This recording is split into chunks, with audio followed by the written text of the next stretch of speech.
চট্টগ্রাম বন্দর আমার কাছে কোনো অপরিচিত জায়গা না, যেহেতু এখানেই বড় হয়েছি। ছাত্রাবস্থাতেও এখানে এসেছি জাহাজ দেখার জন্য,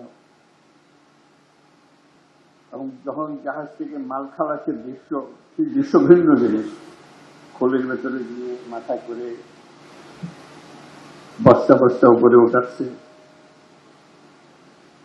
তারপরে ট্রেন আসলো, ট্রেন দিয়ে পরবর্তী পর্যায়ে, সেই পর্যায় থেকে চট্টগ্রাম বন্দর আজকে বর্তমান পর্যায়ে এসছে। কিন্তু বরাবরই দুঃখ, এটার পরিবর্তন এত শ্লথ কেন? দুনিয়ার সব দিকে পাল্টে যাচ্ছে, আমাদের এখানে এটা পাল্টায় না কেন? এটা আজকের প্রশ্ন না। একজন চট্টগ্রামবাসী হিসেবে এই পথে আসা যাবার ক্ষেত্রে দেখা হয়, বিশেষ করে যখন গাড়ি চলে না, আটকে যায়, কি হলো, ট্রাক ভর্তি রাস্তা, মাল খালাস করতে পারতেছে না, এদিকে প্লেন মিস করে ফেলছি, এই দুর্ভাবনা। কাজে এটা সম্বন্ধে চিন্তা না করে উপায় নেই। কথাবার্তা বলেছি, মাঝে মাঝে লেখালেখি করেছি এটা নিয়ে। এবার যখন সুযোগ পেলাম, প্রথম দিন থেকেই চেষ্টা করছি এটার দিকে নজর দেওয়া, এটা কিভাবে এটা পরিবর্তন করা যায়। তার জন্য প্রথম দায়িত্ব দিলাম লুৎফেসের দিকে, যেটা তোমার দায়িত্ব, যেমনি পারো মারিয়ে ধরে যাই করে পারো এটাকে সোজা করতে হবে, এটাকে একটা সত্যিকার বন্দর হিসেবে তৈরি করতে হবে। আমরা খুবই ইমপ্রেস যে যেগুলো ছবি দেখালো, ভালো লাগে, গর্ব লাগে যেটা বল। কিন্তু দুনিয়া তো এখানে আটকে নাই, দুনিয়ার থেকে বহু দূর চলে গেছে। দেখার সময় মনে হলো যে এটা স্প্লিট স্ক্রিন হলে ভালো হতো। এক পাশে আমরা চট্টগ্রাম বন্দর বর্তমান এবং বিশ্ব বর্তমান পাশাপাশি দেখলে তখন বোঝা যেত যে আমাদের দূরত্বটা কোথায়। আমরা অনেক পিছিয়ে, এবং পিছিয়ে থাকার জন্য খুব বেশি দুঃখ দেখি না কারণ নানা ছোটখাটো জিনিস নিয়ে ঝগড়া করে, এখানে গোলমাল, ওখানে গোলমাল। সার্বিকভাবে যেটা বিরাট পরিবর্তন দরকার, এটা কারো খুব গরজ আছে বলে মনে হয়। তো সেই জন্যই খেলাখেলি করছিলাম, বারে বারে লুৎফুকে পাঠাচ্ছিলাম। জামানের সঙ্গে পরিচয় হয়ে তার সম্বন্ধে মিরাজ মেরাজ জামান চেয়ারম্যান স্যার, তার কথা শুনে একটু আশ্বস্ত হলাম যে একটা লোক আছে, পেছনে লেগে আছে। তো আমাদের দরকার হলো তার একটু সাহায্য করা। তারপরে সাকাওয়াতকে বললাম যে আমি এক করতে শুনতে চাই না, সব এটার পেছনে থাকো, এটা অমুক তারিখের মধ্যে এগুলো সব দিয়ে দিতে হবে বন্দর ব্যবস্থাপনার যারা পৃথিবীর সেরা যারা, তাদের হাতে দিয়ে দিতে হবে, যেভাবেই হোক। মানুষ যদি রাজি না থাকে তাদেরকে রাজি করাতে হবে, মানুষকে রাজি করে করার দরকার নেই, রাজি করেই করতে হবে। এমন এমন একটা বিষয়, এটা পুরো জিনিসটা শুনলে রাজি হওয়ার কোনো কারণ নেই, সবাই চায় এটা ভালো হোক। না বুঝার কারণে তো মনে করি যে না আমাদের ক্ষতি হবে, ওইটা হলে ভালো হবে না, ওটা তো আমাদের ছিল, খেতে কেন দিচ্ছেন, এসব কথা আছে। যখন দেখবো যে না এটা সবার জন্য ভালো হবে, তাহলে আমার আপত্তি। আসার আগে আবার পাঠালাম আশিককে, যে যাওয়ার একটু ব্যাখ্যা করা সবার সাথে যে আমরা কি করতে চাচ্ছি, কেন চাচ্ছি। সেও চেষ্টা করল। আমার এই চিন্তাটার কারণটা হলো, বাংলাদেশের অর্থনীতি যদি পাল্টাতে হয়, পাল্টাতে হবে, হয় অবকাশ নেই, আমাদেরকে পাল্টাতে হবে। কারণ চট্টগ্রাম বন্দর হলো ভরসা। এটাকে বাদ দিয়ে বাংলাদেশের অর্থনীতি নতুন কোনো পাতায়, নতুন কোনো অধ্যায়ে প্রবেশ করার কোনো সুযোগ নেই। এই পথ খুলে দিলে বাংলাদেশের অর্থনীতির পথ খোলে। এই পথ না খুললে বাংলাদেশের অর্থনীতির যতই লাফালাফি করো, ঝাপাঝাপি করো, কিছু হবে না। তুমি একজনকে বোঝাচ্ছিলাম যেটা কেন আমি এরকম মনে করছি। আমাদের চট্টগ্রাম বন্দরটা হলো বাংলাদেশের অর্থনীতির হৃৎপিণ্ড। এই হৃৎপিণ্ড যদি দুর্বল হয় তুমি ডাক্তার বৈদ্য সবকিছু আনো, মেরামত হবে, কিন্তু চলে না। ছোট্ট একটা হৃৎপিণ্ড, তার মধ্যে হলো রোগাক্রান্ত। এই হৃৎপিণ্ডকে তুমি যতই ঠেলাঠেলি করো, ভিতরে বেশি রক্ত সঞ্চালন হবে না। এই যদি আমরা একমত হই যে বাংলাদেশের অর্থনৈতিক হৃৎপিণ্ড হলো চট্টগ্রাম বন্দর, তাহলে ওটার যে সাইজের বন্দর আছে, যে সাইজের হৃৎপিণ্ড আছে, ওই সাইজের চলে না। এই হৃৎপিণ্ড বিশ্ব সাইজের হৃৎপিণ্ড করতে হবে, তাহলে এটা পাম্প হবে, সেটা সারা বাংলাদেশ জুড়ে সেটা সচল হবে। এখান থেকে অর্থনীতি সচল হয়ে তার নারী দিয়ে উপরের দিকে যাবে, সারা দেশ জুড়ে ছড়িয়ে যাবে, আবার সারা দেশের জিনিস এখান দিয়ে বিদেশে চলে যাবে। এটাই হলো হৃৎপিণ্ডের কাজ, এটাই হলো বন্দরের কাজ। বন্দর আরো আছে, কিন্তু এটা হলো একেবারে কেন্দ্রীয়, সবচেয়ে বড় যে জিনিসটা। এখান থেকে সমস্ত কিছু নিয়ন্ত্রিত হবে।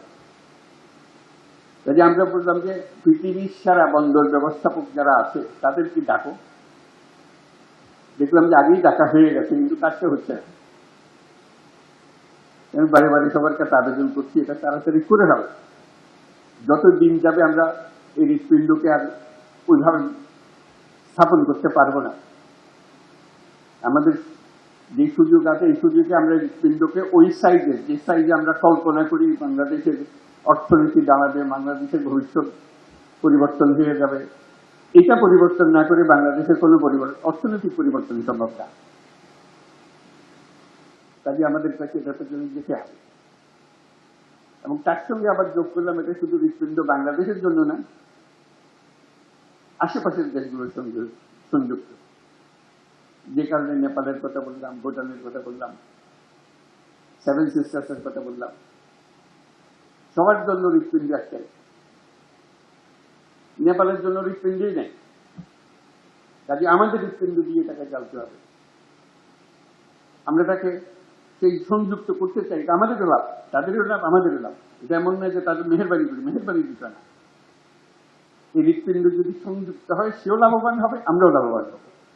ভুটান যদি এটার সঙ্গে সংযুক্ত হয়, সেও লাভবান হবে, আমরাও লাভবান হব। সেভেন সিস্টার যদি এটার সঙ্গে সংযুক্ত হয়, তারাও লাভবান হবে, আমরাও লাভবান হব। এই হৃৎপিণ্ডকে বাদ দিয়ে চললে যারা এটাতে বাদ দেবে তারা ক্ষতিগ্রস্ত হবে। রক্ত সঞ্চালন হবে না সেখানে, অর্থনৈতিক সঞ্চালন হবে না সেখানে। এটা আমাদের কারো কাম্য না, তাদেরও কাম্য না, আমাদেরও কাম্য না। আমরা চাই যে সবাই মিলে আমরা এই বন্দর থেকে এই সঞ্চালনটা পাই, শক্তিটা পাই, অর্থনৈতিক শক্তি জেগে ওঠে। আমরা যে আজকে চট্টগ্রাম বন্দরের কথা বলছি, এখানে স্ক্রিনে আমরা দেখছি বন্দরের পরিস্থিতি। আমাদের মতো দেশে আমরা তো একটা বন্দর নিয়ে কথা বলছি, কয়েকটা টার্মিনাল নিয়ে কথা বলছি, তার এরকম 20টা 30টা বন্দর টার্মিনাল ভরে আছে, একদম বিশ্বমাপের, বিশ্ব সাইজে বন্দর এগুলো। সেখান থেকে তাকালে আমাদের কি খুব ক্ষীণ মনে হয়। এই হৃৎপিণ্ড দিয়ে তো রোগী বেশি দিন টিকবে না, সেখানে যাবে না। কাজে এটাকে শক্তিশালী করতে হবে, এমন শক্তিশালী করতে ক্রমাগতভাবে এটা শক্তিশালী করতে হবে। একবার শক্তিশালী করে দিয়ে ওখানে চিতানলেও হবে না। তো সেখানেই আছে আমাদের চ্যালেঞ্জ। যে টিমের কথা বললাম আমরা, লুৎফে, সাকাওয়াত, আতিকর মধ্যে ঢুকালাম, আর যারা এখানে বন্দর কর্তৃপক্ষ, চেয়ারম্যান, তারা সবাই মিলে একটা বড় টিম, যেটা এই পরিবর্তনকে সম্ভব করে। মাঝে মাঝে প্রশ্ন শুনি যে বিদেশিকে দিয়ে দেওয়া হচ্ছে।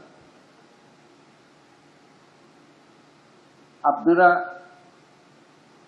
ইন্ডিয়াতে স্বাস্থ্যের জন্য যান না, দলে দলে যান, যখন বন্ধ করে দিয়েছে হাহাকার হচ্ছে, কেন যেতে দিচ্ছে না? যেদিকে আমরা এখানে স্বাস্থ্য নাই, স্বাস্থ্যের জন্য শুধু যান। কাগজ চলে দেখা যায় নেতারা সিঙ্গাপুরের চিকিৎসার জন্য যাচ্ছে, ব্যাংককে চিকিৎসার জন্য যাচ্ছে, কিন্তু বন্দর না না এখানে আর কেউ আসতে পারে না। ভাই আমাদের চিকিৎসার দরকার, তো এই হৃৎপিণ্ডের চিকিৎসার দরকার, তাহলে বিদেশি ডাক্তার আনতে হবে, তো উপায় নাই আমাদের। আমাদেরকে সবচেয়ে সেরা চিকিৎসক এটার পেছনে দিতে হবে, যাতে এই হৃৎপিণ্ড বিরাট আকারে আমাদের বানিয়ে দিতে পারে, কোনো সমস্যা যেন আমাদের না হয় কোনো কাজ। এই হৃৎপিণ্ড ক্রমাগত মজবুত হবে, ক্রমাগত শক্তিশালী হবে, ক্রমাগত বৃহত্তর হবে। সেটার নামই হলো জাতি।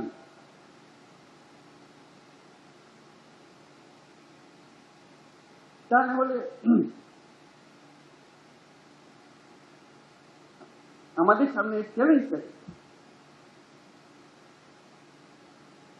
চ্যালেঞ্জটা হলো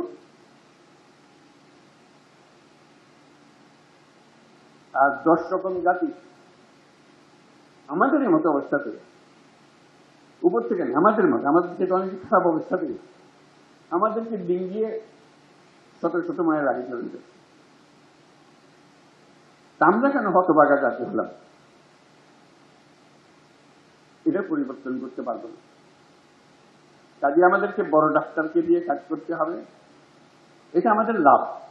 একটা লাভ হলো এর পেছনে আমাদের কোনো টাকা পয়সা খরচ হচ্ছে না। এটা মজার জিনিস তাদের সঙ্গে, বিল্ড, অপারেট এন্ড ট্রান্সফার। তোমরা বানাও, তোমরা কাজ করো, রোজগার করো, এই মেয়াদের মধ্যে আমাদেরকে দিয়ে দিতে হবে, আমরা 1 পয়সা খরচ করবো না। কাজে পয়সা বেঁচে গেল, কাজটা হয়ে গেল। তারা যখন কাজে নামবে, তারা দুনিয়াতে শত শত কোর্ট পরিচালনা করে, ওরা হলো দুনিয়ার সেরা। যাদের কথা আমরা বলছি, যাদের সঙ্গে আমরা কাজ করছি, তারা হলো দুনিয়ার সেরা। যেগুলো বন্দরে যান তাদের মাথা দেখবে, এই যে এখানে বসে আশেপাশে। কাজে তারা যখন একটা বন্দরের দায়িত্ব নেয়, তারা আমাদের মতো করে বানাবে না। তারা যে পর্যায়ে বন্দর চালায় দুনিয়াতে, কারণ এটা তাদের বন্দর। লিজ যখন দিয়েছি, তারা যখন বানাচ্ছে, এটা তাদের বন্দর, তাদেরকে রোজগার করে টাকাটা উঠাতে হবে। তারা তাদের সেই প্রযুক্তি দিয়ে এটাকে বানাবে। কথাটা এখানে শেষ হলো না যে তাদের প্রযুক্তি দিয়ে বানাবে। তারা আগে যত টার্মিনাল বানিয়েছে, বন্দর বানিয়েছে, যেখানে যেখানে বানিয়েছে, তাদের অভিজ্ঞতা হয়েছে, তাদের সেই সর্বশেষ প্রযুক্তি, সর্বশেষ অভিজ্ঞতা এখানে আনবে। যখন শুরু করেছিল তখন তার অভিজ্ঞতা না, যখন এখন যেটা করছে যে এই বন্দরে আমরা এমন করবো যাতে টাকাটা তাড়াতাড়ি তুলতে পারি, আরো বেশি টাকা উঠাতে পারি, এটা আমাদের লাভ। তোমরা যন্ত্রটা বানিয়ে দিয়ে গেলে, আমরা এটা চালাবো এখান থেকে, তোমাদের মেয়াদ যখন শেষ হয়ে যাবে। আমাদের টাকা লাগলো না, আমাদের অভিজ্ঞতা লাগলো না, তাদের অভিজ্ঞতা দিয়ে শুরু হলো। আমরা প্রযুক্তির শেষ মাথা থেকে শুরু করলাম, উচ্চতম শীর্ষ থেকে শুরু করলাম, সেটুকু আমরা পেলাম। যখন সবাই হা হা করে, আমাদের সব চাকরি চলে গেল, তেমন ওরা যে আসছে, ওরা কি তাদের দেশ থেকে লোকজন নিয়ে আসবে, শ্রমিক নিয়ে আসবে যে চালানোর জন্য? ওরা তো তোমাদের এখান থেকে লোক নিয়ে যায় তাদের গুলো চালানোর জন্য। কাজে এই কারখানা, এই বন্দর চালাতে হলে আমাদের লোকে তো চালাবে, এটার থেকে গত্যন্তর নেই। কারণ আমাদের লোকে শিখিয়ে দিলে খুব সহজে সে শিখে ফেলে, তার লাভ, খরচ কম। চিন্তা করো, এক থেকে ইউরোপ থেকে শ্রমিক এনে যদি আমাদের বন্দর চালাতে হয়, ওই ব্যবসা লাভ করবে। এখানকার মানুষ দিয়ে তাকে চালাতে হবে যদি বন্দর চালাতে হয়। বলছে তারা তো যন্ত্রপাতি এনে ফেলবে, কম লাগবে, ঠিক কথা, কিন্তু বন্দরও তো বড় হবে, ক্যাপাসিটিও বড় হবে। কাজে যেখানে আগে 1 জন লাগতো, এখন বন্দর বড় হওয়ার ক্ষেত্রে 5 জন লাগবে। প্রযুক্তি সত্ত্বেও সেটা রয়েছে।